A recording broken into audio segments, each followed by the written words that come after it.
बघायचे.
ठीक है।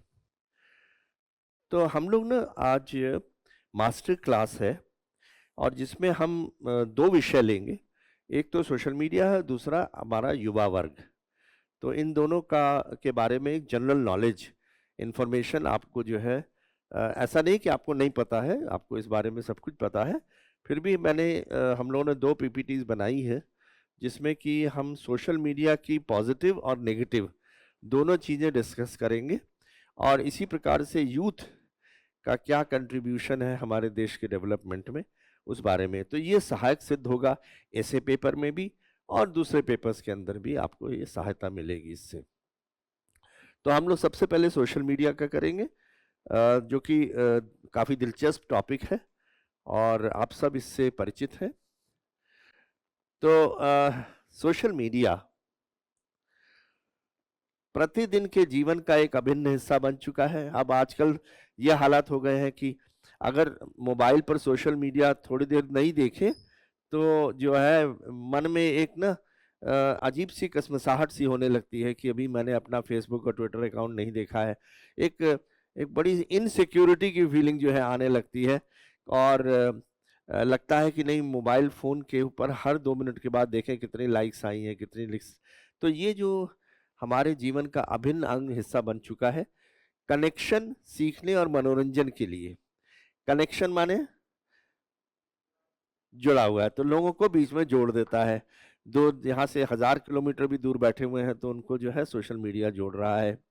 रेलवेज़ मिनिस्ट्री हो गई तो रेलवे मिनिस्ट्री अपने जितने पैसेंजर्स हैं उनके साथ जुड़ी हुई है। तो ये जोड़ने का कार्य करता है और आपको मालूम होगा कि फेसबुक की जो जनसंख्या है वो विश्व में सबसे ज़्यादा है। मतलब कई कंट्रीज से भी ऊपर जो है फेसबुक की जनसंख्या है, इतने ज़्यादा लोग फेसबुक से हैं। तो सोशल मीडिया जो है ये एक हमारा जो चौथा स्तंभ है मीडिया, तो उसके बाद आप कह सकते हैं ये 5वां स्तंभ जो है सोशल मीडिया हो चुका है ना? तो ये कनेक्शन के लिए काम आता है, सीखने के लिए। सोशल मीडिया पर आपको नॉलेज मिलती है। कुछ भी अगर आपने देखना हो तो सोशल मीडिया के ऊपर आपको सीखने का एक मौका मिलता है, तो नॉलेज गेन करने का। 3 चीज़ें महत्वपूर्ण होती हैं, नॉलेज, स्किल और एटीट्यूड। यही 3 चीज़ें आपकी एबिलिटी को दर्शाती है। मालूम है ना कि ऐसे कहते हैं हम लोग इसको, नॉलेज, स्किल और एटीट्यूड।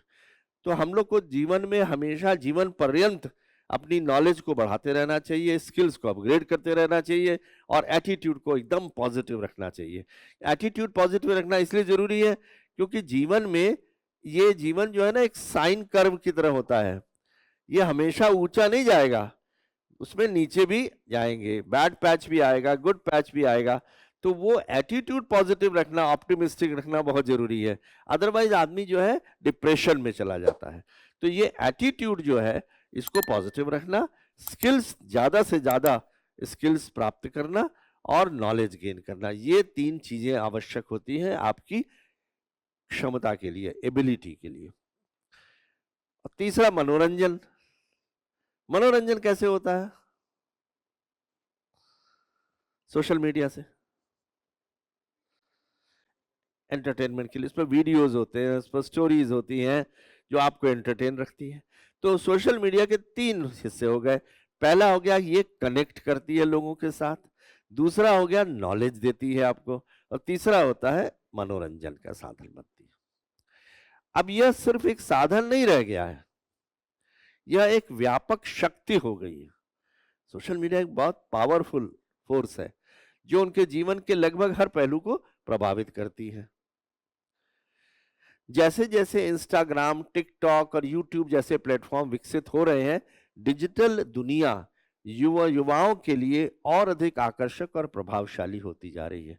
तो शायद ओल्ड जनरेशन तो इतना नहीं देखता है, लेकिन युवाओं के लिए सोशल मीडिया के बगैर रहना अब लगभग असंभव सा हो चुका है। देखिए क्या है कि सोशल मीडिया जो है ना एक एडिक्शन का काम करती है। एडिक्शन आप समझते हैं, आदत पड़ जाती है। तो अगर आपको याद हो, आप में से पता नहीं, आप लोग उस समय बहुत छोटे होंगे, तो सबसे पहले हमारे देश में जो टेलीविज़न आया तो केवल एक चैनल था, दूरदर्शन था। दूरदर्शन की एक सिग्नेचर ट्यून होती थी, शुरू शुरू में बजती थी, जिसको आज भी लोग याद करके ना उस समय का समय याद करते हैं कि वो ट्यून बजती थी। और वो ब्लैक एंड व्हाइट होता था और एक ही चैनल था दूरदर्शन, और वो कुछ घंटे के लिए केवल आता था। तो मुझे याद है, मैं जहां का रहने वाला हूं वाराणसी का, तो वहां पर तो कोई टीवी था ही नहीं उस समय। टीवी केवल दिल्ली में था, और दिल्ली से जो रिले होते थे वो आसपास के इलाकों में वो टीवी जाता था। तो जब मेरे को हरियाणा काडर मिला आईएएस में, तो मेरी पोस्टिंग सबसे पहले अंडर ट्रेनिंग करनाल में हुई। तो करनाल में जो शिमला में इनका टावर था, वो वहां से सिग्नल दिल्ली वाले भेजता था। तो वहां पर पहली बार हम लोगों ने दूरदर्शन देखना शुरू किया था। तो पहले ये ब्लैक एंड व्हाइट में आया, फिर उसके बाद कलर टीवी आया फॉरेन कंट्रीज में। तो मुझे याद है उस समय इंदिरा गांधी होती थी प्रधानमंत्री, तो वो एक विदेश दौरे पर गई थी, तो लौटते समय हवाई जहाज में वो 4 कलर टीवी लेकर आई थी, क्योंकि इंडिया में था ही नहीं कलर टीवी। और अभी भी याद है मुझे, वो इतनी एथिकल थी कि उन्होंने सबसे पहले उतरते ही ये कहा कि इन 4 टीवी के ऊपर जो कस्टम्स ड्यूटी है वो सबसे पहले अदा करनी है। तो उन्होंने कस्टम ड्यूटी उसके ऊपर अदा करी, और तब वो कलर टीवी आया। अब कलर टीवी आ गया, तो उसके बाद धीरे धीरे चैनलों का विकास होने लगा। तो जो फॉरेन चैनल्स हैं, उन्होंने देखा कि इंडिया तो बहुत बड़ा एक मार्केट है जहां पर कि हमारा बहुत अच्छा काम चल सकता है। तो मर्डॉक नाम के एक होते थे बिजनेसमैन, जो स्टार टीवी की मालिक थे। तो उन्होंने स्टार टीवी को जो है भारत में लाए, और उस समय स्टार टीवी जो था फ्री टू एयर था। जी टीवी आया, स्टार टीवी आया, सब फ्री टू एयर थे, किसी में चार्ज नहीं था, क्योंकि लोगों को आदत डालनी थी पहले। आदत डल जाएगी तो फिर उससे वो हट नहीं सकेंगे। तो सबसे पहले फ्री दिया गया, और जब लोगों को आदत पड़ गई तब उसके ऊपर चार्जेस लगाने शुरू कर दिए। आज तो सारे पेड चैनल हैं लगभग, है ना? तो यही चीज सोशल मीडिया की है। सोशल मीडिया अब इतनी ज्यादा आदत पड़ चुकी है कि सोशल मीडिया के बगैर आदमी रह नहीं सकता। लेकिन सोशल मीडिया में सबसे बड़ी खासियत है कि ये जो दूसरी मीडिया है, प्रिंट मीडिया और इलेक्ट्रॉनिक मीडिया, उसके मुकाबले में बहुत सस्ती है। आपको एक एडवर्टीजमेंट देना है तो 5-6 लाख रुपए का एक पेज का एडवर्टीजमेंट देंगे अखबार में। अगर न्यूज कोई लगवानी है तो लेटर टू द एडिटर आप लिखेंगे, बड़ा मुश्किल होता है। इलेक्ट्रॉनिक मीडिया भी इसी प्रकार से महंगी है। लेकिन सोशल मीडिया एक ऐसी चीज है जो एक आम नागरिक अपने घर बैठे हुए मोबाइल फोन के ऊपर कंट्रीब्यूट कर सकता है। तो ये सोशल मीडिया बहुत पावरफुल चीज है। इसने आम आदमी को ताकतवर बना दिया, एम्पावर कर दिया है, जो कि प्रिंट मीडिया और इलेक्ट्रॉनिक मीडिया नहीं कर पाया था। तो ये जो है एंगेजिंग है, ओवरवेलमिंग है। अब मान लीजिए कहीं पर कोई सरकार एक गलत कदम उठा रही है, तो आम नागरिक इतना जागरूक हो गया है सोशल मीडिया से। मान लीजिए कोई पुलिसमैन जो है बिना हेलमेट के स्कूटर चलाता हुआ जा रहा है, तो आम नागरिक उसकी फोटो खींचेगा, सोशल मीडिया पर डाल देगा, शाम तक होते होते वो पुलिसमैन सस्पेंड हो जाएगा। इतना पावरफुल है। अगर रेलवे प्लेटफॉर्म के ऊपर कूड़ा पड़ा हुआ है और आप उसकी फोटो खींच करके सोशल मीडिया पर डाल दीजिए, देखिए तुरंत कार्रवाई उसके ऊपर होगी। अगर अगर आपके एयर कंडीशनिंग काम नहीं कर रही है रेलवे ट्रेन के अंदर, आप उसको जो है सोशल मीडिया पर डालिए, देखिए असर पड़ेगा। आपको मैं बताऊं, एक शताब्दी ट्रेन जा रही थी। उस शताब्दी ट्रेन के अंदर आप जानते हैं कि काफी अच्छी ट्रेन है, वंदे भारत से पहले शताब्दी चलती थी, अब वंदे भारत और अच्छी आ गई है। तो शताब्दी ट्रेन के अंदर खाना सर्व होता था। तो एक उसमें खाना सर्व होने के बाद जब वो गंतव्य स्थान पर पहुंचने वाली होती थी, उससे पहले जो वेटर होते थे वो अपने सौंफ इलायची वगैरह जो है एक ट्रे में रखकर पूरे कमरे पूरे इसमें घूमते थे, और लोगों से कुछ ना कुछ नजराना एक्सपेक्ट करते थे। तो कोई 10 रुपए डाल देता था, कोई 5 रुपए डाल देता था, कोई कुछ डाल देता था। तो एक सहयात्री जो ट्रैवल कर रहा था, उसको ये बात बड़ी नागवार गुजरी। उसने कहा मैंने टिकट का पैसा दिया है, ये पैसा कलेक्ट करने का क्या मतलब है। उसने उसकी फोटो खींची और सोशल मीडिया पर डाल दी। शाम होते होते तक जो कॉन्ट्रैक्टर था जो खाना सप्लाई करता था, उसकी सिक्योरिटी जब्त कर ली गई थी। ये पावर है सोशल मीडिया का। तो सोशल मीडिया जो है वो अब अंगेज ओवरवेल्म हो चुका है और हमारे जीवन के हर हिस्से में सोशल मीडिया आ चुका है। तो युवा डिजिटल एंगेजमेंट और ओवरवेलमिंग एक्सपीरियंस के बीच फंस गया है।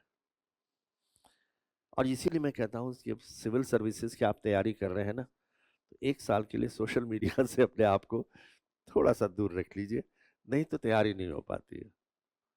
मैं आपको बताऊंगा किस प्रकार से सोशल मीडिया जो है वो आपके रोजमर्रा के जीवन में टेंशन्स ले आता है, टेंशन आ जाता है ना। अगर आपने कोई चीज डाली है और आप एक्सपेक्ट कर रहे हैं कि उसके ऊपर लाइक्स आएंगे और नहीं आते हैं, तो मन में होता है कि यार ये क्यों ऐसा हो रहा है।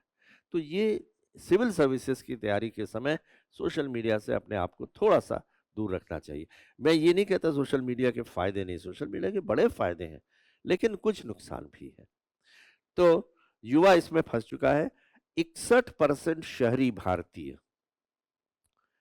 माता पिता बताते हैं कि उनके बच्चे 9 से 17 आयु वर्ग के प्रतिदिन 3 से ज्यादा घंटे सोशल मीडिया पर लगाते हैं।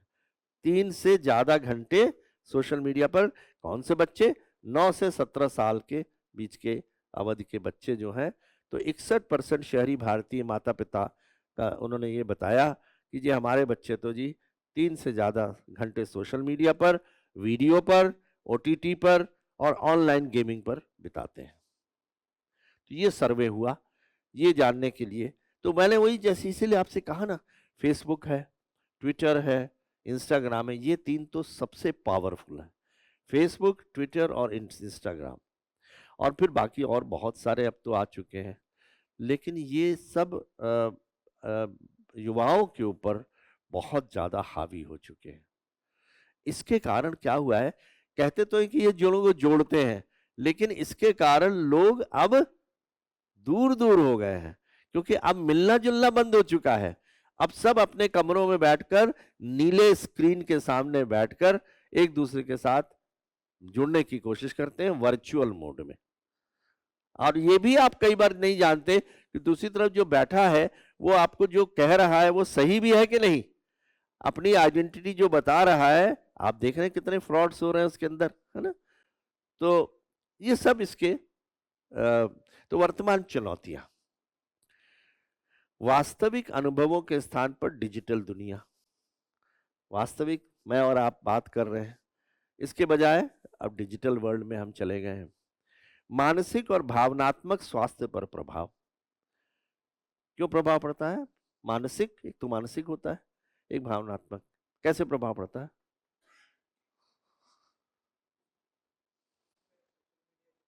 हम्म। हाँ हाँ हाँ हाँ हाँ हाँ, बिल्कुल सही, बिल्कुल बिल्कुल। हाँ हाँ हाँ हाँ हाँ।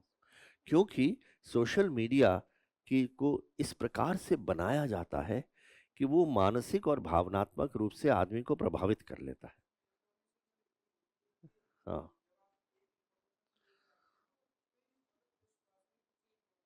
हाँ हाँ। हम्म,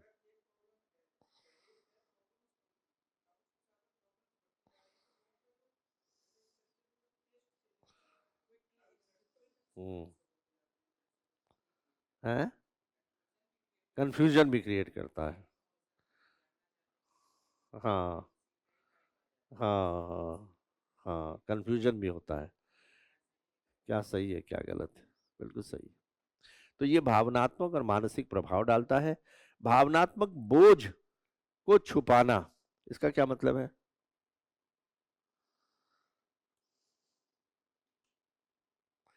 भावनात्मक बोझ को छुपाने का कार्य करता है ये। हाँ, एग्ज़ैक्टली, शेयर नहीं कर सकते, वो छुपा देते हैं सोशल मीडिया के मार्फ़त। हाँ, हाँ, हाँ। वास्तविक जीवन में रिश्ते जो हैं टूट जाते हैं, ज़ाहिर है। अब हम लोगों से कितने लोग जो हैं अपने अपने रिश्तों को जागरूक रखते हैं, जागृत रखते हैं। अब हम मामा, चाचा, ताऊ, फूफा, बहन, है ना? इन सब से संबंध हम कहाँ रखते हैं आजकल? क्योंकि सोशल मीडिया में है। पहले तो ये होता था कि भई हमारे जितने रिश्तेदार थे, सबके साथ मिलना-जुलना था, टेलीफ़ोन पर भी बात हो जाती थी। अब जब से सोशल मीडिया आया है, तब से ये सब खत्म हो चुका है। और ये सबसे एक एक मैं कहूँगा कि विडंबना है कि कोविड-19 जब आया तो वो हमको बहुत सीख दे गया, क्योंकि कोविड-19 के दौरान हमारे बहुत से नज़दीकी संबंधी और रिश्तेदार काल के ग्रास बन गए, चले गए। और तब हमारे मन में ये आया फीलिंग, गिल्ट फीलिंग कि अरे उनसे बात कर लेते थोड़ा सा। तो ये जो है ना, ये सोशल मीडिया की ये गुण कह लीजिए, अवगुण कह लीजिए, ये इस प्रकार के इसका असर है ये। तो सोशल मीडिया एडिक्शन क्या है? यानी कि आदत। तो इसे सोशल मीडिया प्लेटफॉर्म के बाध्यकारी, अनिवार्य, अत्यधिक और लंबे समय तक उपयोग के रूप में परिभाषित किया गया है। यानी बहुत लंबे समय तक आप सोशल मीडिया देखते रहिए, और कंपल्सिव यानी उसके बगैर आप रह नहीं सकते, और बहुत ज्यादा देखते हैं, ये आदत बन जाती है। तो आदत का मतलब ये हुआ ज्यादा समय तक देखना, उसके बगैर रहना नहीं, कि उसके बगैर मैं रह नहीं सकता। तो ये जो है आदत है, इसीलिए इसको सोशल मीडिया एक एडिक्शन बन चुका है। जैसे दूसरे एडिक्शंस होते हैं, चाहे सिगरेट का होता है, चाहे वो शराब का होता है, चाहे ड्रग्स का होता है, सोशल मीडिया भी वैसा ही हो चुका है। मैंने तो देखा है कई बार कि मोबाइल फ़ोन अगर कहीं इधर-उधर रह गया, आप आदमी पागल हो जाता है कि मेरा मोबाइल फ़ोन नहीं है, मैं उसको देखना है। मुझे याद है कई मज़ाक में आते रहते हैं ना कि वो घरों के अंदर और प्लेटफ़ॉर्म पर और रेलवे स्टेशन पर, एयरपोर्ट पर लोग कुछ नहीं कर रहे हैं आपस में, बस सिर्फ़ मोबाइल की ओर देख रहे हैं। तो घरों के अंदर कुछ माता-पिता ने ये कर दिया कि भई खाने के समय मोबाइल नहीं चलेगा।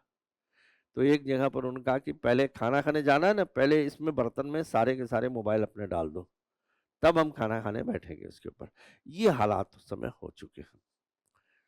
जो किसी व्यक्ति की दैनिक गतिविधियाँ, ज़िम्मेदारियाँ और रिश्तों में हस्तक्षेप कर रहा है। जो आप डेली आपका काम है, 3 घंटे से ज़्यादा अगर आप सोशल मीडिया पर लगा देंगे, तो क्या होगा? आपकी दूसरी ज़िम्मेदारियाँ तो जो है उपेक्षित रह जाएँगी ना। तो ये जो है दैनिक गतिविधि है, ज़िम्मेदारी है, और रिश्तों को हम भूलते जा रहे हैं। उदाहरण के लिए विश्व स्वास्थ्य संगठन के डिजिटल प्लेटफ़ॉर्म के अत्यधिक उपयोग को लेकर बढ़ती चिंता को उजागर करते हुए गेमिंग डिसऑर्डर को एक बिहेवियरल एडिक्शन के रूप में दिया है।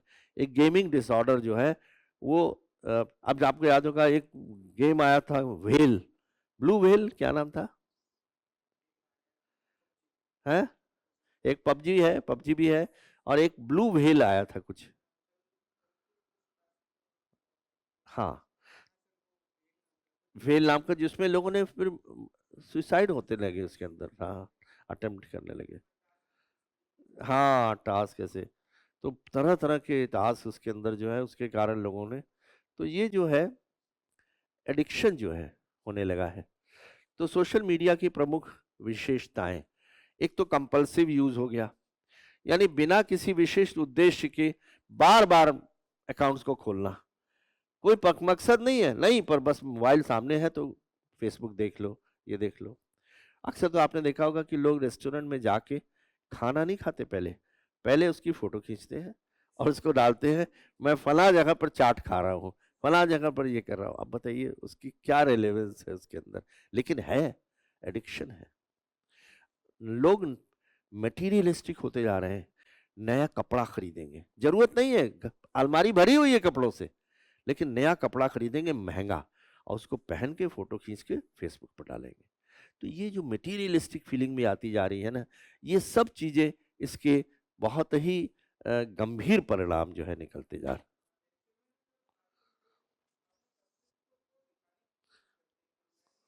हाँ,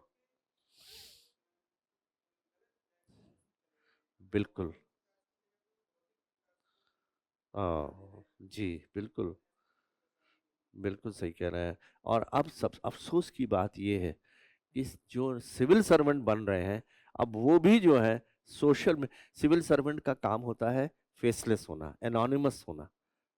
एनोनिमिटी बहुत आवश्यक चीज़ है, लेकिन नहीं, अब वो बेबी शावर होंगे, बच्चा घर में आया है या कहीं पर वो बर्थडे मनाई जा रही है, कहीं पर जाके वो रेड कंडक्ट कर रहे हैं, सारी चीज़ सोशल मीडिया पर डाल रहे हैं। तो ये जो है सिविल सर्वेंट्स में तो ये खास तौर पर जो है बहुत ही नकारात्मक चीज़ जो है आती जा रही है।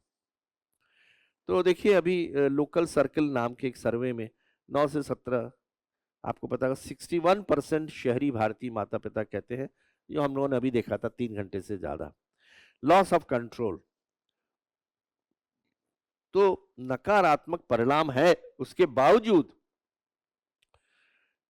सोशल मीडिया के उपयोग के समय को कम करने में कठिनाई। यानी कि चाहते हुए भी हम उसको कम नहीं कर पाते, क्योंकि एडिक्शन हो गया है। स्लेवरी की तरफ बढ़ते जा रहे हैं, बिल्कुल सही कह रहे हैं। और इसकी एक वजह ये भी है कि सोशल मीडिया पे अकाउंट खोलना कोई मुश्किल तो है नहीं, सस्ता है।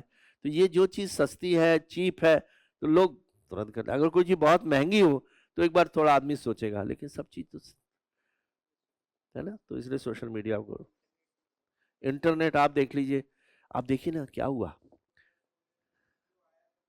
हाँ, हाँ, हाँ, एडिक्टेड हो। और ये भी वही काम जो स्टार टीवी ने किया था, वो जियो ने किया। पहले उसका टैरिफ 0 कर दिया, 0 डेटा, फ्री। अब उसमें क्या हुआ, इसकी टेंडेंसी को जानते हैं क्या कहते हैं? जब बड़ी मछली छोटी मछली को खा जाती है, तो जितने भी दूसरे ऑपरेटर थे, मोबाइल ऑपरेटर, जब ये डेटा 0 कर दिया उसने, तो वो सर्वाइव नहीं कर पाए कंपटीशन को, बंद हो गए। शायद एयरटेल को छोड़ के और एक वोडाफोन को छोड़ के, बाकी सब खत्म हो गए। तो इसको हम जानते हैं क्या टेंडेंसी कहते हैं? इसको प्रेडेटरी टेंडेंसी बोलते हैं। प्रेडेटर माने जानते हैं? प्रेडेटर जो बड़ा जानवर छोटे जानवर को खा जाता है, उसको प्रेडेटर बोलते हैं। तो ये प्रेडेटरी टेंडेंसीज थी जो कि एक मोबाइल कंपनी ने करी, बाकी सब खत्म हो गए। और फिर एक बार जब लोग एडिक्ट हो गए, तो फिर अब चार्ज बढ़ाना शुरू कर दिया। तो ये होता है। तो loss of control, pre occupation, इसके कारण लगातार आप सोशल मीडिया के बारे में सोचते रहते हैं, और जब भी इसका उपयोग नहीं भी कर रहे हो, तो भी आप सोचते रहते हैं कि अब मैंने डाला था उसका क्या हुआ होगा, कितनी लाइक्स आई होंगी, कितनी डिसलाइक्स आई होंगी, है ना? तो इसलिए क्या हो रहा है कि आदमी का कंस्ट्रक्टिव सोचना, वो जो है अब धीरे धीरे अफेक्ट होता चला जा रहा है इसके कारण। तो escalating stage usage, social media platform पर बिताए जाने वाले समय में धीरे धीरे बढ़ोतरी होती जा रही है। पहले 2 घंटा देखते थे, तो अब 2.5 हो गया, फिर 3 हो गया। विड्रॉल सिम्टम, तो अगर आप किसी कारण से सोशल मीडिया तक नहीं पहुंच पाते हैं, तो चिड़चिड़े हो जाते हैं, और आपका जो है ना स्वभाव खराब होने लगता है, क्योंकि आपको लगता है कि मेरे पास इस समय मोबाइल नहीं है या नेटवर्क नहीं आ रहा है, तो आदमी जो है उससे बहुत चिड़चिड़ा होने लगता है, तो बिहेवियरल चेंजेस आने लगते हैं। तो ये सर्वे में देखिए, एक सर्वे था जिसमें कि उन्होंने लगभग 11,000 रिस्पोंडेंट्स का सर्वे किया, तो पाया गया कि 39% एग्रेशन, गुस्सा, 37% इम्पेशेंट, मतलब कि इम्पेशेंट हो गए, उनको उनका जो सब्र था, सब्र का बांध टूटने लगा है, धैर्य खत्म हो गया। 27% उदास हो गए, लेथार्जिक हो गए, क्योंकि उनको लगने लगा मेरे हाथ में मोबाइल नहीं है, मैं सोशल मीडिया नहीं कर पा रहा हूँ। 25% हाइपर एक्टिविटी, बहुत ज्यादा एक्टिव हो गए, मतलब नॉर्मल से एबनॉर्मल बिहेवियर की तरफ चलने लगे, और कुछ डिप्रेशन में चले गए। तो ये जो है सोशल मीडिया का असर हो रहा है। तो सोशल मीडिया को योगदान देने वाले कारक क्या है? पीयर प्रेशर और सोशल कंपैरिजन। तो सोशल मीडिया अक्सर ऐसा वातावरण बनाता है जहां लोग अपनी तुलना दूसरों से करने लगते हैं, खास तौर पर किशोरों को प्रभावित करते हैं। अब रोल मॉडल जो होते हैं किशोरों के, तो वो सोशल मीडिया पर जिस प्रकार से आजकल इन्फ्लुएंसर्स बहुत आ चुके हैं, है ना? और वो देखते हैं कि वो जब ये कर रहा है तो मुझे भी करना चाहिए। तो पहली चीज ये है कि पीयर प्रेशर, अपने साथी जो है उसका देख देख कर एक कंपटीशन की भावना आने लगती है कि वो कर रहा है तो मैं क्यों नहीं कर सकता, और सोशल कंपैरिजन होने लगते हैं। देखिए, बड़ा पहले के जमाने में बड़ा सादा जीवन होता था, लेकिन अब बहुत ज्यादा कॉम्प्लेक्स होता जा रहा है, क्योंकि सोशल मीडिया के ऊपर आपको इतना ज्यादा एक्सप्लोजन है, इतना कुछ मटेरियल है, सही अच्छा भी बुरा भी, कि उसको देख देख के आदमी उसी तरह से बनने की कोशिश करता है। कई ऐसी चीजें हैं जो सोशल मीडिया पर है जो आदमी को क्राइम की ओर भी आमादा कर देती है करने के लिए। उदाहरण?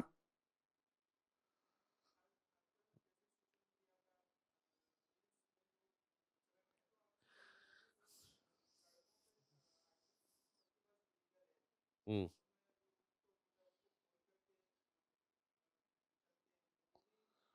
हाँ, हाँ, हाँ, हाँ।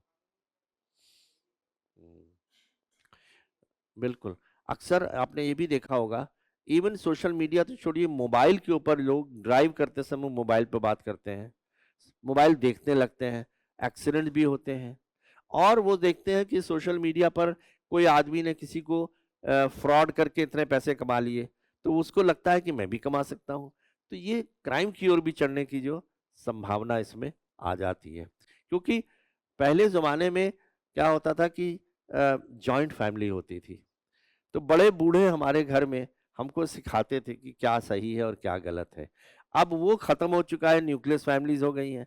तो अब हमारे को सीखने के लिए या तो हमारे दोस्त लोग हैं, और या फिर ये मीडिया है।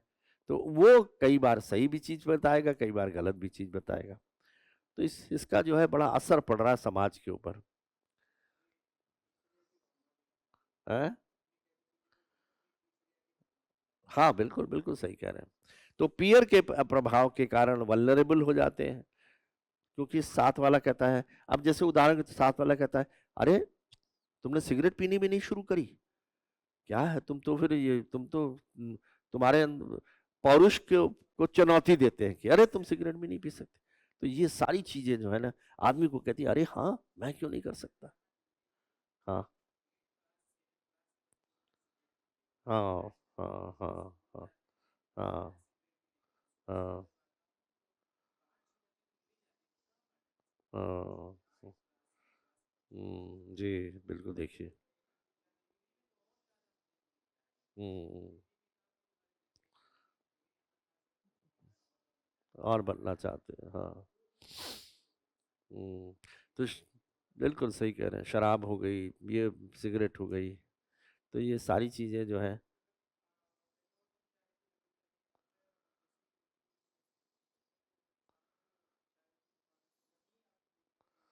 हाँ, हाँ,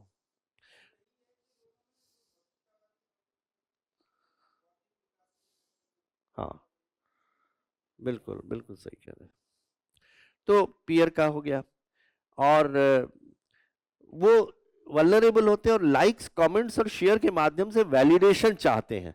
अब मान लीजिए कोई चीज आपने कर रहे हैं और उस पर लाइक्स मिल रहे हैं, तो आपको लगेगा कि ये बिल्कुल सही है, ठीक चीज है।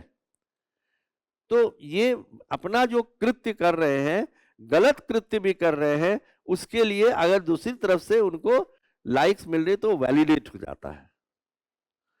तो एग्जाम्पल, इंस्टाग्राम के ऊपर लाइक्स और कमेंट्स आती हैं। डोपामिन लूप होता है। डोपामिन लूप का ये होता है कि मस्तिष्क के अंदर रिवॉर्ड सिस्टम को ट्रिगर करने की ताकत। इसका मतलब आप समझ रहे हैं? मस्तिष्क के अंदर अगर लाइक्स मिलने लगती है तो आदमी को ना एक बड़ी खुशी मिलने लगती है। तो वो डोपामिन इफेक्ट कहलाता है कि सोशल मीडिया के कारण डोपामिन लूप में आदमी चला जाता है। लाइक जितनी मिलती है उसको वो और उतना ज्यादा जो है उसमें वो घुसता चला जाता है। तो ये जो है मस्तिष्क के रिवॉर्ड सिस्टम को ट्रिगर करता है सोशल मीडिया, कि इसको करने से मुझे लोगों की लाइक्स मिल रही है, लोग पसंद कर रहे हैं, तो मैं एक माचो मैन हो रहा हूँ, मैं एक बहुत ही विलक्षण आदमी हो रहा हूँ, तो वो अंदर एक ऐसी भावना को बार बार ट्रिगर करता है कि मुझे जितनी लाइक्स मिलती चली जाएंगी उतना ज़्यादा जो है मेरी पॉपुलैरिटी बढ़ती जाएगी और मैं उतना ही ज़्यादा महत्वपूर्ण व्यक्ति साबित हो जाऊंगा। और ये एक चक्र बनाता है, उससे निकलना बड़ा मुश्किल हो जाता है। जो हमेशा ऐसी खुशी चाहता है जिससे इन प्लेटफॉर्मों का उपयोग बंद करना लगभग असंभव हो जाता है। ठीक है। Fear of missing out. तो ये फियर ऑफ मिसिंग आउट कहता है कि कुछ चीजें ऐसी हैं जो कि सोशल मीडिया पर जो चल रही हैं, अगर आपको लगता है कि अगर आपने नहीं देखा तो आप कुछ मिस कर जाएंगे। क्या हो सकता है? जैसे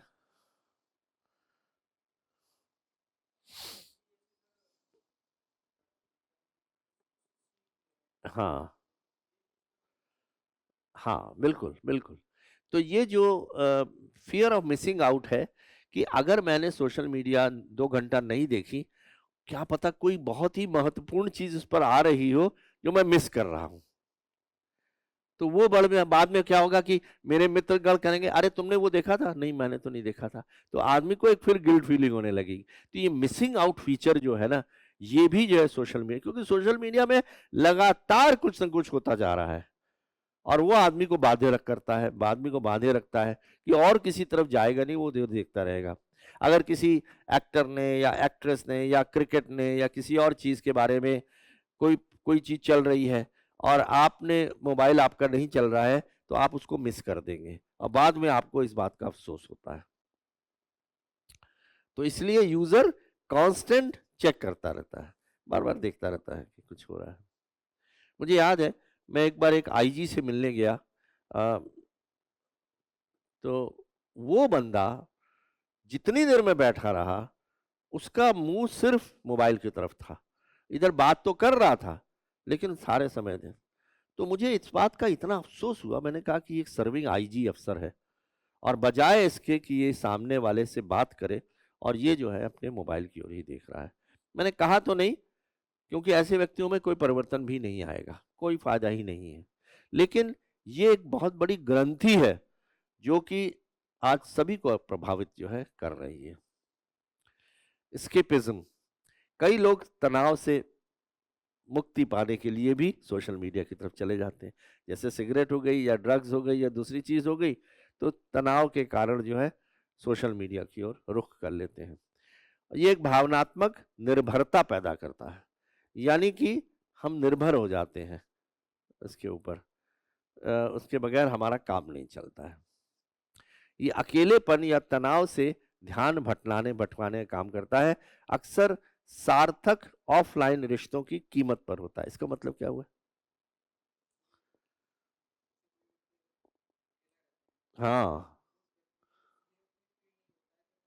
हाँ, हाँ, हाँ, हाँ, जरूरत है। हाँ, हाँ, हाँ, हाँ, बिल्कुल। हाँ, हाँ, बिल्कुल। और बजाय इसके कि आदमी अपने भाई बहन माता पिता दोस्त के पास जाके सार्थक रिश्ते स्थापित करे, उसके बजाय वो अकेलेपन में बैठकर सिर्फ सोशल मीडिया की ओर देखता रहता है और ज्यादा घूमने लगता है ना। तो parents influence and lack of attention.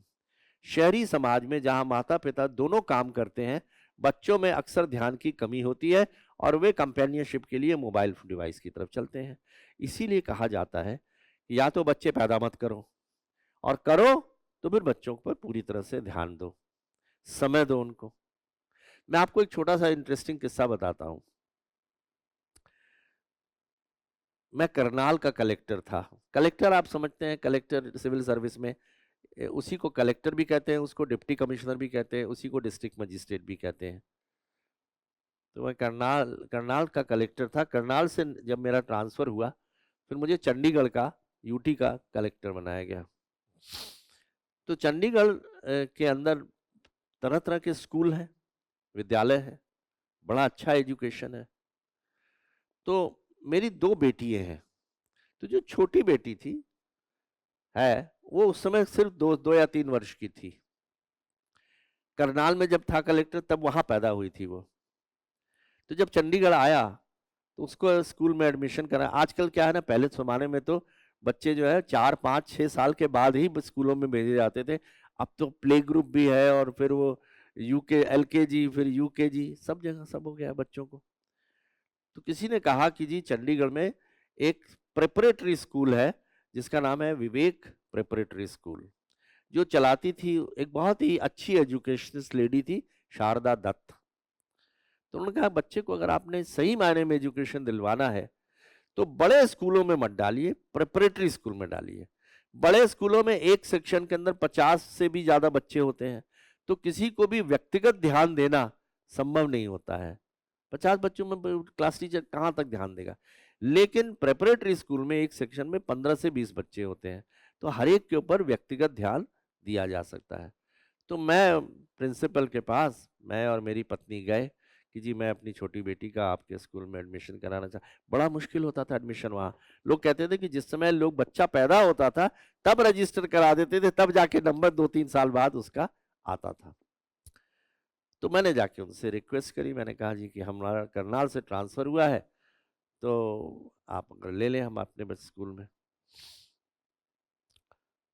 बड़ी स्ट्रिक्ट लेडी थी, लेकिन उसने हमारा इंटरव्यू लिया और हमारे को बच्चे को एडमिशन दे दिया। तो बच्ची की पढ़ाई चलने लगी। एक दिन उनका एनुअल फंक्शन था। एनुअल फंक्शन में आप जानते हैं हर बच्चे को कोई ना कोई रोल दिया जाता है। किसी से गाना गवाते हैं, तो किसी से कविता कराते हैं, किसी से कुछ कराते हैं, और सभी पेरेंट्स को बुलाया जाता है कि वो आके देखे आपका बच्चा जो है क्या कर रहा है। तो मेरी बेटी को भी एक कोई रोल दिया गया था, पोइट्री रेसिटेशन का, यानी कि कविता पढ़ना था कविता पाठ। तो हम सबको बुलाया गया था। तो जिस दिन एनुअल फंक्शन था उस दिन इत्तेफाक से मेरी एक मीटिंग आ गई कोई इंपॉर्टेंट। तो करनाल जो चंडीगढ़ का डिप्टी कमिश्नर होता है, कलेक्टर, उसके बाद 20 से भी ज़्यादा डिपार्टमेंट्स होते हैं, इतना व्यस्त होता है वो। तो उस दिन काम आ गया, तो मेरी मीटिंग के कारण एनुअल फंक्शन जो था वो हम मैं पहुंचने में देरी हो गई। तो पत्नी को लेकर जब मैं पहुंचा तो एनुअल फंक्शन आधा से ज़्यादा गुजर चुका था, और अंदर मुझे प्रिंसिपल शारदा दत्त मिली, और उनकी आंखें गुस्से से लाल थीं, और उन्होंने मुझसे कहा कि मिस्टर मोहन, आपको समय पर आने के पाबंद होना चाहिए था।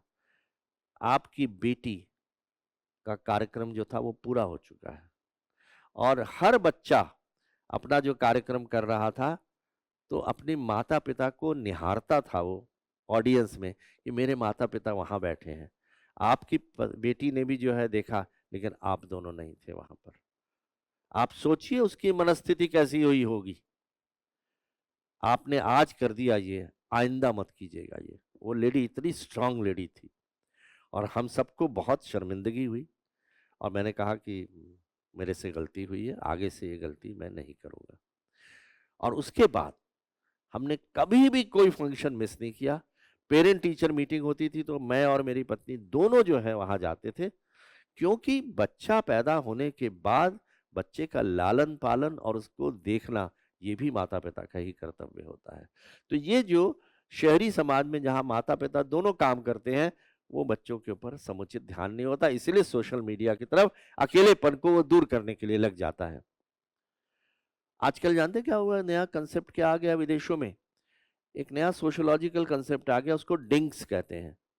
डिंग्स का मतलब जानते हैं? DINKS? नहीं, DINKS का मतलब है डबल इनकम नो किड्स। जहां माता पति पत्नी दोनों कमा रहे हैं, वो बच्चा नहीं पैदा करना चाहते हैं, they don't want to raise a child, क्योंकि उनके जिम्मेदारी लेने की क्षमता नहीं है। तो वो दोनों की इनकम जो है सीधे बैंक में जाती है, लेकिन कोई बच्चा नहीं होता। Double income no kids.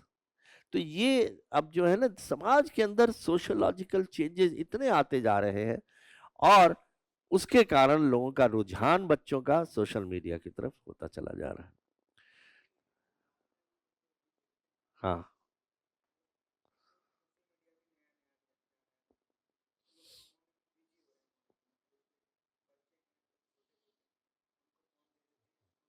हाँ, ये भी बहुत ज्यादा हो गया है। गांव, अच्छा गांव में भी हो रहा है, शहर में तो हो रहा है।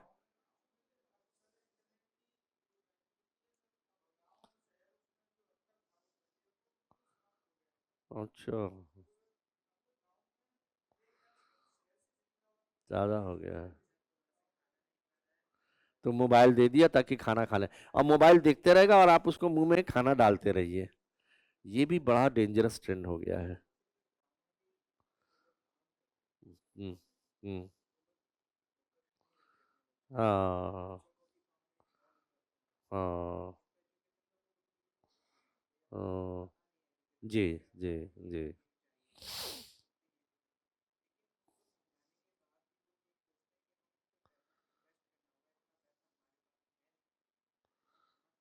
हाँ। हाँ। हम्म। हाँ। हाँ। हाँ। सही बात है, बिल्कुल सही कह रहे हैं आप। तो माता पिता भी अपने फोन में खोए रहते हैं, माता पिता खुद भी अपने फोन में लगे रहते हैं, तो बच्चा भी इसकी नकल करता है। सुपरविजन की कमी होती जा रही है, और लगातार स्क्रीन के संपर्क में युवाओं की आंख भी खराब हो रही है, और एडिक्शन भी होता जा रहा है। दूसरा ये कि सोशल मीडिया एल्गोरिदम यूजर को जोड़े रखने के लिए डिजाइन किया जाता है। आपको याद होगा, जितनी देर भी आपके पास मोबाइल है, वो आपकी लोकेशन भी वो देख रहा है, और आप क्या चीज में इंटरेस्टेड है वो भी उसको पता रखता है, तो आपको वैसे ही एडवर्टीजमेंट जो है दिखाता है। वो भी दिखा। हाँ, बिल्कुल सही है। तो ये इस कारण से, यही तो प्रॉब्लम है, और यही आर्टिफिशियल इंटेलिजेंस जो और आगे बढ़ता जा रहा है।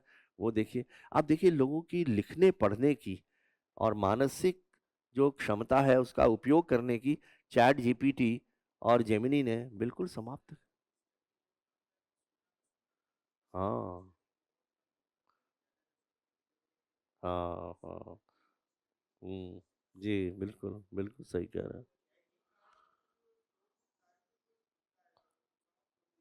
हाँ।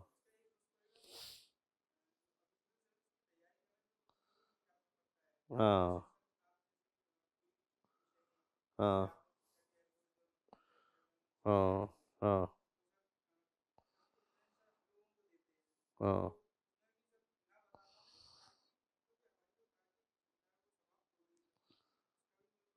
हाँ। बिल्कुल बिल्कुल। दिमाग का उपयोग करना भी हम लोगों ने अब बंदी कर दिया है। टीचर भी प्रमोट कर रहे हैं, बिल्कुल। हाँ। हाँ। हाँ। हाँ।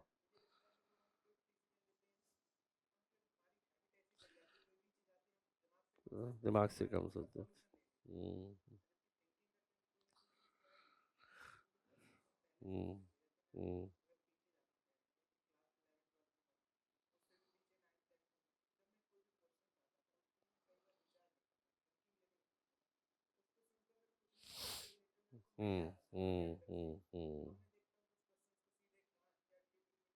हाँ, बिल्कुल बिल्कुल। हाँ।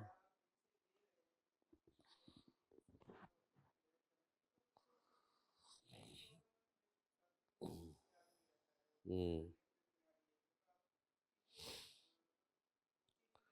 हाँ। जी। जी, बिल्कुल बिल्कुल सही कह रहे हो। तो वो ऐसे कंटेंट दिखाता है जो उनके रुचिकर होते हैं, एल्गोरिदम, और बच्चों के लिए स्क्रॉल करना बंद करना कठिन हो जाता है, क्योंकि कुछ ना कुछ उनके मकसद की, जिसमें उनको मजा आ रहा है, वो खुद ही दिखाता चला जा रहा है। तो नेगेटिव इम्पैक्ट्स क्या क्या है? सोशल मीडिया का अत्यधिक उपयोग एंजाइटी, डिप्रेशन और लो सेल्फ एस्टीम की तरफ ले जा रहा है आदमियों को। उदाहरण के लिए, सोशल मीडिया पर फिल्टर और फोटोशॉप का उपयोग वास्तविकता की विकृत भावना पैदा करता है। तो फिल्टर लगा देते हैं, या उसके अंदर फोटोशॉप करके, आपने फोटोशॉप का देखा होगा, फ्रॉड्स भी इसके अंदर खूब होते हैं। तो वो सारी चीजें जो है ना, विकृत कर रहा है, वास्तविकता को विकृत करता चला जा रहा है। तो डिस्टॉर्टेड सेंस ऑफ रियलिटी, जिससे शरीर के छवि संबंधित चिंताएं बढ़ जाती हैं। उदाहरण, अब सोशल मीडिया पर उसने दिखाना शुरू किया कि आप 10 से 15 केजी वेट जो है लूज कर सकते हैं अगर आप ये बेल्ट लगाएंगे या ये आप चीज खाएंगे, है ना? और या फिर ये चीज करने से आपकी बुद्धिमानी बढ़ जाएगी, है ना? या फिर ये हो जाता है कि आपको हेयर लॉस हो रहा है, तो आप इसको लगाएंगे तो आपका हेयर लॉस बंद हो जाएगा, है ना? तो फेयर एंड लवली क्रीम लगाएंगे तो आप एकदम से वो फेयर हो जाएंगे। तो ये सारी चीजें जो हैं सोशल मीडिया के मार्फत लोग जो है इस पर विश्वास करने लगते हैं, विकृत हो जाती है सब चीज इसके अंदर। इंक्रीज एंजाइटी, तो जो साइबर बुलिंग अक्सर हो जाती है कि बच्चों को साइबर बुलिंग हो जाती है। साइबर बुलिंग का मतलब समझते ही हैं आप, जैसे रैगिंग होती है वैसे ही साइबर बुलिंग। तो साइबर पर बच्चे को धमकाना और बुल करना, तो ये साइबर बुलिंग आजकल नई चीज चली है कि बच्चा फिर डिप्रेशन में चला जाता है जब साइबर बुलिंग होने लगती है। हाँ, हाँ, पैसा वसूला जाता है, बिल्कुल बिल्कुल सही कह रहे हैं। और इमोशनल डिस्ट्रेस होता, आइसोलेशन, एंजाइटी और एक्सट्रीम केसेस में सुइसाइडल टेंडेंसी। 10 वर्षीय इन्फ्लुएंसर अभिनव अरोड़ा ने उन्हें ऑनलाइन परेशान करने वाले यूट्यूबर्स के खिलाफ अदालत में मामला दायर किया है। तो एक बच्चा है जिसने कि यू परेशान करने वाले थे, तो उन्होंने उसके खिलाफ जो है फिर मुकदमा दायर किया है। तो ये परेशान आजकल खूब करते हैं अक्सर। एक्सप्लिसिट कंटेंट भेजने से इमोशनल कॉन्सिक्वेंस, इसका मतलब क्या है?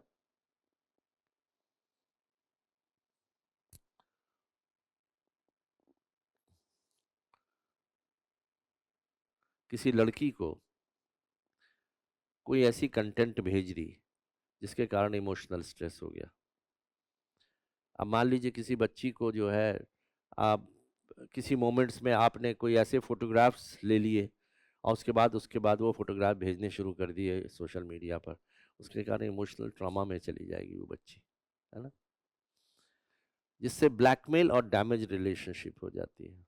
और ये अक्सर हो रहा है आजकल, बच्चे सुइसाइड फिर कर लेते हैं। स्क्रीन से निकलने वाली ब्लू लाइट जो है वो मेलेटोनिन उत्पादन करती है, जिसके कारण नींद आना मुश्किल होता है।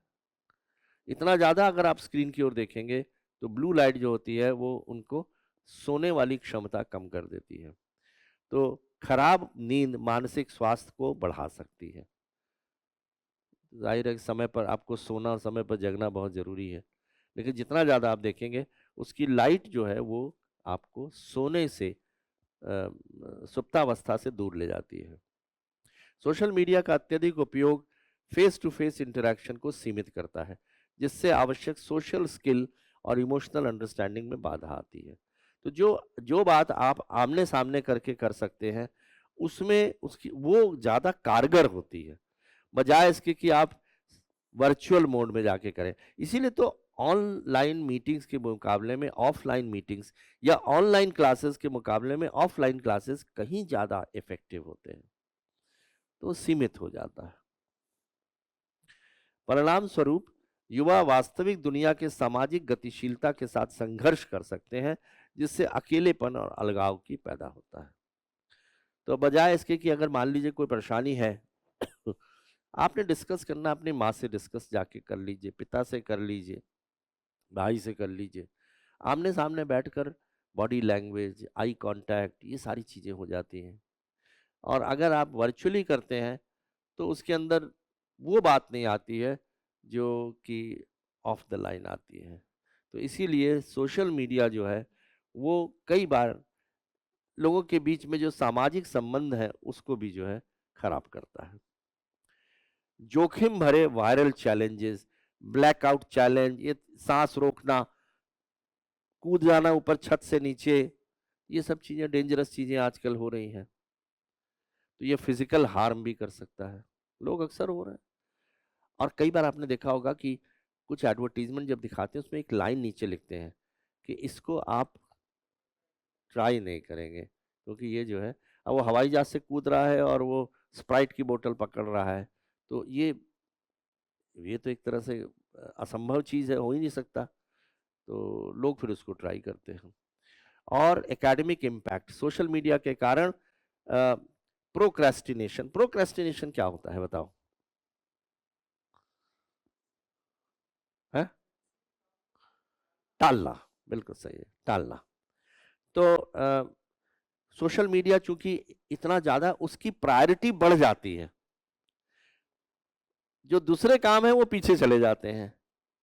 तो मुझे याद है, मेरी छोटी बेटी जो है, जिस समय उस समय सोशल मीडिया तो होती नहीं थी, जब वो स्कूल में थी, हमेशा एक नोटबुक, एक पेन और एक पॉकेट डिक्शनरी लेके चलती थी जेब में। जहां कहीं उसने कोई नया वर्ड देखा कहीं पर या सुना, तुरंत पॉकेट डिक्शनरी खोलकर उसकी मीनिंग देखती थी। कभी उसने नहीं किया कि उसको पोस्टपोन किया। और यही चीज अगर कोई बात ध्यान में आती थी तो पेन से अपने उस नोटबुक के ऊपर लिखती थी। तो कोई भी चीज अगर आपको याद समझ में आती है, याद आती है, आपके नोटिस में आती है, उसको कभी भी पोस्टपोन मत करिए। कोई विषय पढ़ना है और आपको लगता है कि ये आज अभी याद है, 2 मिनट बाद एकदम से गायब हो जाएगा, तो इसलिए प्रोक्रेस्टिनेट मत कीजिए, तुरंत देखिए। अक्सर मैं अपने क्लासेस में जब कोई नई चीज आती है और मैं पूछता हूँ कि भाई इसको बताओ, तो नहीं बताते, मैं कहता हूँ अभी गूगल करो, अभी गूगल करो और अभी समझो कि इसकी मीनिंग क्या है। तो प्रोक्रास्टिनेशन के बारे में आपने बहुत पुरानी एक कहानी सुनी होगी। महाभारत का युद्ध जब समाप्त हो गया, सुनी है आप लोगों ने ये? है नहीं सुनी? सुनिए, युधिष्ठिर का। हाँ तो शायद, तो चलो आपने सबने नहीं सुनी है। युधिष्ठिर राजा बन गए। तो युधिष्ठिर अपना राज दरबार में बैठे हुए थे, अचानक एक फरियादी आया, उसने कोई उसकी कुछ परेशानी थी, तो उसने युधिष्ठिर से कहा महाराज मेरी ये परेशानी दूर कर दीजिए। युधिष्ठिर बहुत व्यस्त थे, तो उन्होंने कहा कल आना, कल करूंगा। तो बेचारा बड़ा उदास सा हो गया, जाने लगा तो इतने में भीम खड़े हो गए। भीम, और भीम ने जोर जोर से कहा भाई और बहनों सुनिए सुनिए, मैं आपको एक अचंभे की बात बताता हूँ। हमारे सम्राट युधिष्ठिर ने तो काल के ऊपर विजय प्राप्त कर ली है, यम के ऊपर विजय प्राप्त कर ली है। तो युधिष्ठिर ने कहा कि क्या क्या कर रहे हो भीम? कहता है है ही है, आपने उसको कल बुलाया है, आपको पता है कि कल आप जिंदा रहेंगे कि नहीं रहेंगे, इसका मतलब है आपने काल पर विजय प्राप्त कर ली है। तो उनको महसूस हुआ, तो उन्होंने कहा उसको बुलाओ तुरंत। उसको बुलाया और तुरंत उसका कार्य किया। प्रोक्रेस्टिनेशन कभी मत कीजिए। जो चीज आपको कोई चीज नहीं समझ में आती है, उसी वक्त खोलिए और उसी वक्त ही लिखिए। तो ये चीज, सोशल मीडिया प्रोक्रेस्टिनेशन की ओर बढ़ावा देती है, ध्यान भटकाती है, पढ़ाई पर फोकस कम हो जाता है, लगातार नोटिफिकेशन चेक करने से स्कूल का काम बाधित हो जाता है और शैक्षणिक प्रदर्शन जो है खराब हो जाता है। तो पॉजिटिव इम्पैक्ट्स क्या है? एक तो लर्निंग, तो platform, study together, live study rooms, gamified challenges. तो पहला तो ये हो गया, लर्निंग देता है, इसमें तो कोई शक है ही नहीं। सोशल मीडिया पर इतनी इंफॉर्मेशन है कि आपको नॉलेज गेन करने के लिए। दूसरा है पर्सनल एक्सप्रेशन, आप अपना खुद का पर्सनल एक्सप्रेशन ब्लॉग से, है ना, पॉडकास्ट से, अपने यूट्यूब पर वीडियो बनाकर पर्सनल एक्सप्रेशन कर सकते हैं। तीसरा है हेल्थ इंफॉर्मेशन, तो mental health support system, counselling. आपको एक बताऊं, मैं अभी विजन आईएएस स्टार्ट कर रहा है एआई, जिसमें कि आपकी अपनी जो कठिनाइयां होंगी और आप जो है एआई के माध्यम से, आपके सामने जो बैठा होगा वो आपको के प्रश्नों के उत्तर भी देगा और असेस भी करेगा। बहुत ही नई चीज कर रहे हैं, तो ये एक पॉजिटिव इसका इस्तेमाल है। तो सोशल मीडिया जो है वो भी एक प्रकार से इसी प्रकार से यूज ऑफ टेक्नोलॉजी है। तो हेल्थ के बारे में अगर मान लीजिए कोई बच्चा जो है, कोई एस्पिरेंट जो है, कोई कैंडिडेट जो है, हेल्थ के कारण थोड़ी से उसको कुछ काउंसलिंग की ज़रूरत है, तो वो भी जो है आपको सोशल मीडिया से मिल जाती है। एक्टिविज्म, तो एक्टिविज्म का मतलब होता है किसी चीज को लोगों तक पहुंचाना, एक्टिविज्म। तो ग्रेटा थुनबर्ग है, बताइए आपको नहीं पता? एक 12 या 13 साल की लड़की है, स्वीडन या डेनमार्क की। एनवायरनमेंट के बारे में उसने जागरूक करने के लिए उसने जो है घर घर जाके अभियान का, स्कूल के बाहर वो बैठकर उसने प्रदर्शन किए कि जो ये एनवायरनमेंट को जो बिजनेसमैन, फैक्ट्रीज ये सब प्रदूषित कर रहे हैं, उसके कारण जो है क्लाइमेट चेंज हो रहा है। तो क्लाइमेट चेंज और एनवायरनमेंट के बारे में लोगों के बीच में जागरूकता फैलाने का काम जो है सोशल मीडिया के माध्यम से ग्रेटा थुनबर्ग ने किया है। बहुत फेमस लेडी है, कभी आप टाइप करके देखिएगा ग्रेटा थुनबर्ग, ग्रेटा थुनबर्ग, ये देखिए ग्रेटा थुनबर्ग। तो इसने जो है क्लाइमेट मूवमेंट चलाया है और ये बहुत फेमस मूवमेंट है। तो ये इसी प्रकार से बहुत से लोग अलग अलग चीजों के ऊपर चलाते हैं। जैसे कि आबिद सुरती नाम का एक व्यक्ति है, वो कार्टूनिस्ट है, बॉम्बे में रहते हैं। उन्होंने एक मूवमेंट चलाया जो कि वाटर कंजर्वेशन के लिए था। तो वाटर कंजर्वेशन में उन्होंने क्या मूवमेंट चलाया और वो फिर सोशल मीडिया पर डाला उन्होंने। आप सोच नहीं पाएंगे कितनी साधारण सी चीजें जो हम सबके दिमाग में आ सकती है लेकिन नहीं आती। उन्होंने देखा कि म्यूनिसिपैलिटी के जो नल है और घरों में जो नल है, तो जो पानी आता है तो उसके वॉशर अगर खराब हो जाते हैं तो पानी जो है ड्रॉप बाय ड्रॉप, एक एक करके एक ड्रॉप गिरा, फिर 1 मिनट बाद दूसरी ड्रॉप गिरी, तो पानी वेस्ट हो रहा था। तो उन्होंने कैलकुलेट किया कि अगर 1 महीने तक एक एक ड्रॉप वाटर भी गिरता है तो इतने गैलन पानी जो है वो वेस्ट हो जाता है और गोज डाउन द ड्रेन। तो उन्होंने कहा एक मुहिम चलाई और उस मुहिम को उनमें क्या किया, उन्होंने एक प्लम्बर हायर किया। उस प्लम्बर को लेकर वो घर घर में जाने लगे और उन सबसे कहने लगे, घर के मालिक से, कि आप अपना बाथरूम हमको दिखा दीजिए कि उसके अंदर अगर आपका नलके के अंदर से पानी जरा भी ड्रॉप गिर रहा हो तो मैं उसको ठीक करवा दूंगा, हम प्लम्बर साथ लाए हैं ताकि आपका पानी का वेस्ट ना हो। तो शुरू शुरू में लोगों को बड़ी हुई कि भाई ये कौन आदमी है और कैसे आ रहा है और क्यों कर रहा है। तो लोगों को सिक्योरिटी की के कारण उनको घुसने से इजाजत नहीं दी गई कि भैया इसका क्या मतलब है हमारे घरों में घुसने का। लेकिन फिर धीरे धीरे लोगों को समझ में आया कि पानी का महत्व कितना होता है। तो पानी जो है, यहाँ तक कहा जाता है कि थर्ड वर्ल्ड वॉर जो है वो पानी के ऊपर लड़ा जाएगा। तो पीने के पानी हमारे यहाँ कितनी कमी है हमारे विश्व में। तो उस आदमी ने पानी का मूवमेंट, तो सोशल मीडिया का इस्तेमाल किया। तो कोविड-19 में जूम, व्हाट्सएप, इंस्टाग्राम के माध्यम से लोग जुड़े क्योंकि एक दूसरे से मिलना तो संभव था ही नहीं। लर्निंग और एजुकेशन, तो एजुकेशन के लिए लिंक्डइन, ट्विटर जैसे प्लेटफॉर्म जो है उसके ऊपर यूजफुल कंटेंट डालते हैं। स्टडी टुगेदर जैसे एक ऐसा ही एक प्रोग्राम है जो कि स्टडी रूम्स और गोल सेटिंग टूल्स प्रदान करता है। गेमिफाइड चैलेंज है। तो लर्निंग के लिए भी जो है बड़ा पॉजिटिव। तो इसके नेगेटिव भी हैं, पॉजिटिव भी हैं। इंटरव्यू में जब आपसे पूछा जाएगा ना कभी, तो आपको दोनों चीजें देनी होंगी। कोई भी कंट्रोवर्शियल इशू है, जैसे same sex marriage, live in relationship, marital rape, article 370, citizenship amendment bill, surgical strikes, bulldozer justice, police encounter, reservation policy, demonetisation, हिजाब कंट्रोवर्सी, लव जिहाद controversy, Sabarimala verdict, Ayodhya temple, ये सब इश्यूज ऐसे हैं जिनके प्रोज और कॉन्स दोनों हैं। इंटरव्यू में जब भी आपसे ऐसे प्रश्न पूछे जाएंगे तो आपने दोनों चीजें देनी है।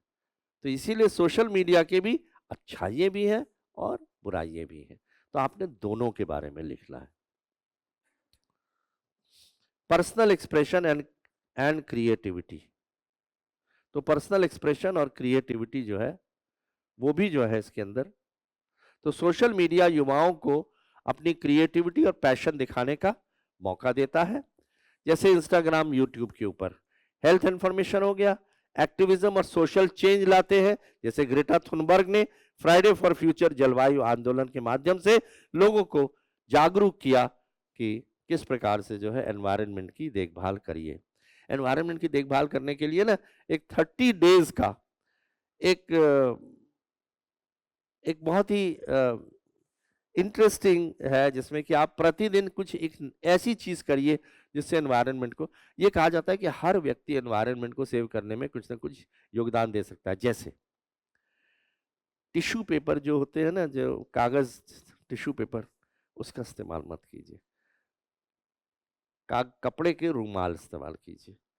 तो कपड़े का रूमाल जो है वो तो बायोडिग्रेडेबल होता है। टिश्यू पेपर का मतलब है पेपर, लकड़ी काटना, पेपर उससे बनना। पहला, जब आप दाढ़ी बनाते हैं तो दाढ़ी बनाते समय नलके को खुला रखते हैं, या ब्रश करते समय नलका चल रहा है और आप उसमें बढ़ा रहे हैं तो नलका बंद कर दीजिए। तीसरा, नहाते समय शॉवर का इस्तेमाल ना करके बकेट और जग से नहाइए तो पानी कम खर्च होगा। किचन के अंदर जितना पानी होता है उसको वेस्ट ना करिए, उससे किचन गार्डन में फल पौधे उगाइए। स्टोर में अगर आप जाते हैं तो बजाय इसके कि उनका कागज का जो है कैरी बैग ले, अपना एक कपड़े का कैरी बैग लेकर जाइए। तो इस प्रकार से एयर कंडीशनर है, आप अपने घर से निकल रहे हैं तो एयर कंडीशनर बंद करके निकलिए। लाइट्स और पंखे बुझा कर निकलिए। हर हफ्ते में एक दिन ऐसा जरूर रखिए कि मैंने आज कुछ नहीं खरीदना है, तो मेटीरियलिज्म कम होगा जितना, क्योंकि हर चीज जो खरीदते हैं उसमें पानी का योगदान होता है। ये कमीज या कपड़ा जो भी हम खरीद कर रहे हैं वो पानी से ही तो बनता है। फैक्ट्री में एक शर्ट बनाने के लिए भी कितने ज्यादा लीटर पानी की जरूरत पड़ती है। तो इस प्रकार से बहुत कुछ कहा, तो ये सब चीजें आपको सोशल मीडिया पर बहुत सी चीजें मिलती हैं, तो पॉजिटिव स्टोरीज है। ग्लोबल रेगुलेशन क्या है? इंडिया में डेटा प्रोटेक्शन एक्ट है। डेटा फिर 18 साल से कम के बच्चे में पर पेरेंटल कंसेंट की होनी जरूरी है। तो पूरे विश्व में अब ये सोशल मीडिया के ऊपर छोटा सा कंट्रोल लगाने की आवश्यकता है। तो इंडिया में ये एक्ट बनाया गया है। ऑस्ट्रेलिया में वो देखिए नीचे, अभी अभी अगला पेज है। यूनाइटेड स्टेट्स में पेरेंट्स की कंसेंट के बारे में 13 साल से कम उम्र की पेरेंट की कंसेंट। और देखिए यूरोपियन यूनियन में GDPR, general data protection regulation है, और माता पिता की सहमति आवश्यक है। हालांकि ब्लॉक के 27 सदस्य देश उस सीमा को घटाकर 13 कर चुके हैं। तो कहीं 16 वर्ष की है, कहीं 13 वर्ष की है, लेकिन हर जगह पर यह महसूस किया जा रहा है। यूके में भी है, और ऑस्ट्रेलिया में जो आपने अभी बात कही थी कि 2024 में यह बिल आया है ना, मिनिमम एज रिक्वायरमेंट। तो सेफ्टी बाय डिजाइन, आगे की राह, privacy by default. Tech companies को नाबालिगों के लिए डिफॉल्ट प्राइवेसी सेटिंग्स प्रदान करनी होगी कि नाबालिग उसको, जैसे कि चाइल्ड लॉक होता है ना, या फायरवॉल होती है, तो उसके लिए आवश्यक है कि बच्चों के लिए कुछ ना कुछ प्राइवेसी हमें डालनी पड़ेगी। तो उन्होंने, यूके ने एज अप्रोप्रिएट डिजाइन कोड है। बच्चों के फीड में हार्मफुल इंटरेक्शन या इनअप्रोप्रिएट कंटेंट, जैसे कि ऐसी कंटेंट जो कि अप्रोप्रिएट नहीं है, पोर्नोग्राफी है, दूसरी चीजें हैं, हटाने के लिए एआई टूल्स का उपयोग करें जिससे सेफ ऑनलाइन एक्सपीरियंस सुनिश्चित हो सके। तो ये आगे की राह है, सेफ्टी लाना बहुत जरूरी है। अकाउंटेबिलिटी फॉर टेक कंपनीज, जो टेक कंपनीज हैं उनकी रिस्पॉन्सिबिलिटी होनी चाहिए कि चाइल्ड राइट्स के लिए वो जो है स्पेस बनाने के लिए जवाबदेही उनकी होनी चाहिए, चाहे फेसबुक हो, चाहे ट्विटर हो या दूसरी कंपनीज हो, क्योंकि वो इतना मटेरियल डाल रही है, तो ये उनकी रिस्पॉन्सिबिलिटी। यूट्यूब है, अब यूट्यूब आपने देखा होगा उसमें काफी कंट्रोल है, उसमें इनअप्रोप्रिएट कंटेंट आप नहीं डाल सकते जनरली। तो अब हर एक के लिए आवश्यक हो गया है कि वो बच्चों के ऑनलाइन सुरक्षा के लिए निर्धारित करे कुछ आयु सीमा। तो मेटा जैसे सोशल मीडिया, मेटा किसका है? मार्क जकरबर्ग का है। इन्वेस्टिंग इन चिल्ड्रंस इंटरनेट, तो एक नया इंटरनेट बना सकती है जो कि चिल्ड्रन के लिए हो, जो उसमें नॉर्मल जो इंटरनेट है उससे हटकर एक बच्चों के लिए अलग से इंटरनेट की फैसिलिटी हो जाए। Improving digital skills and education, बच्चों और अभिभावकों को रिस्पॉन्सिबल ऑनलाइन बिहेवियर के लिए सेल्फ रेगुलेशन के बारे में शिक्षित करें, तो बच्चों को भी और उनके गार्डियंस को भी। ट्रेनिंग दें, इंटरैक्शन करें, उनको बताएं कि भाई अपने बच्चों को इन चीजों से दूर रखो। केरल के डिजिटल डी एडिक्शन केंद्र में जो एडिक्शन केंद्र डिजिटल एडिक्शन से जूझ रहे बच्चों के लिए फ्री काउंसलिंग प्रदान की जा रही है। Life beyond the screen, digital दुनिया से परे व्यापक परिप्रेक्ष्य हासिल करने के लिए युवाओं को खेल, wild life, trekking, sports, mountaineering, hiking, इन चीजों के में व्यस्त रखना बहुत जरूरी, क्योंकि उनकी एनर्जी चैनलाइज करना तो जरूरी है ना। तो सोशल मीडिया से हटाकर ऑफलाइन पर जाना बहुत जरूरी है। Community outreach, religious functions, cultural functions, इसमें बच्चों को शामिल करना जरूरी है। नेशनल नेचर कैंपिंग प्रोग्राम स्कूली बच्चों को 6 से 10 साल के एक कैंपिंग अवसर प्रदान करता है। अक्सर बच्चों को हम लोग कैंप पर ले जाते हैं, तो ये चीजें जो है अब जरूरी है। Setup parental control tools, social media गतिविधियों के लिए कुछ ऐसे टूल बनाए गए जैसे बार्क, कस्टोडियो या नेट नैनी, जो कि रेगुलेट करती है। नेट नैनी का मतलब, नैनी का मतलब समझते हैं, दादी नानी, है ना। तो वो ऐसे हैं जो कि इस प्रकार की कंटेंट को रेगुलेट करें। तो पेरेंटल कंट्रोल टूल्स हैं, अगर वो जैसे बार्क लगा देंगे तो बच्चा जो है उनकी एब्सेंस में भी वो उसको खोल नहीं पाएगा। क्रिएट अकाउंट्स टुगेदर, तो proper privacy settings, strong passwords और कंटेंट लिमिटेशन सुनिश्चित करने के लिए बच्चे के साथ सोशल मीडिया अकाउंट सेट करें, ताकि आपको ये पता चले कि आपके एब्सेंस में बच्चा जो है, दोनों का कॉमन अकाउंट हो, अलग अकाउंट ना हो बच्चे का। तो फिर ये होगा कि जो भी इस पर आएगा माता पिता को तो पता लगता रहेगा ना। तो ये जो है अकाउंट्स टुगेदर। और इस्टेब्लिश स्क्रीन टाइम लिमिट्स, कि बच्चे भाई आज ठीक है तुम्हें देखना है ना, 1 घंटा देख सकते हो, स्क्रीन टाइम फिक्स कर दो। अब तुम कब देखना चाहते हो ये तुम बता दो, तुम रात को देखना है, सुबह देखना है। तो ये कहीं ना कहीं बच्चे को इसके बारे में रेगुलेट करना जरूरी है। अनेबल एक्टिविटी रिपोर्ट्स, किसी भी कंसर्न की शीघ्र पहचान के लिए अपने बच्चे को सोशल मीडिया गतिविधि पर विस्तृत रिपोर्ट की नियमित रूप से समीक्षा करें। देखिए क्या होता है कि आप सब लोग तो जब बड़े होंगे, फैमिली बन जाएगी, बच्चे होंगे, तो उस समय ब्रीफिंग और डीप ब्रीफिंग, ये दो बहुत बड़े कर्तव्य होते हैं माता पिता के। बच्चा जब स्कूल जा रहा है या बाहर कहीं जा रहा है, जब तक घर में है तो आपकी आंखों के नीचे है, जैसे ही बच्चा बाहर जाएगा आपकी आंखों से दूर हो गया। तो बच्चे को जाते समय ब्रीफ करना और लौट के जब आए तो डी ब्रीफ करना कि बेटा तुमने क्या क्या देखा, किससे मिले, बड़ी इंटेलिजेंटली उससे बातें निकलवानी पड़ती हैं। और अगर आप डी ब्रीफिंग नहीं करेंगे तो बच्चे के मन में अगर कुछ ऐसे प्रश्न होंगे जो वो पूछना चाहता है लेकिन डर के मारे आपसे नहीं पूछ रहा है, तो इसीलिए आपको इनकरेज करना पड़ेगा बच्चे को बताने के लिए कि तुमने किससे मिले, क्या देखा।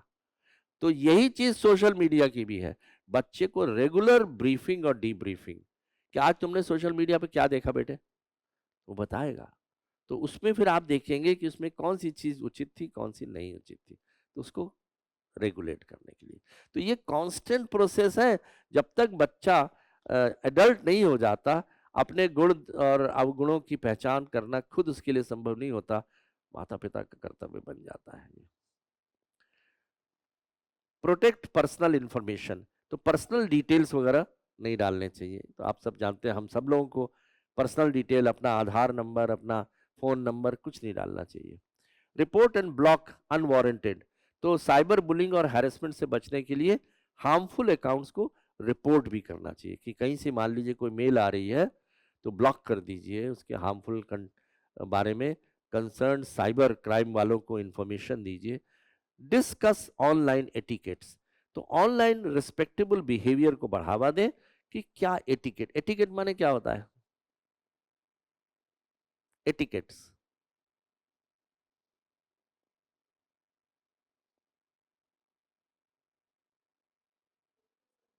हाँ एक तरह से नियम है कि किस तरह से हमें व्यवहार करना चाहिए, वो एटिकेट होता है। तो बच्चे को कहें कि बताएं कि देखो ये एटिकेट्स हैं और ये एटिकेट्स में नहीं आता है।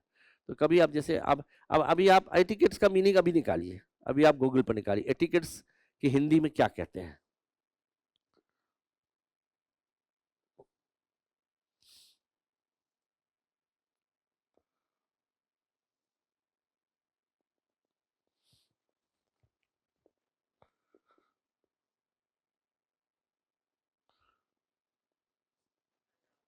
शिष्टाचार।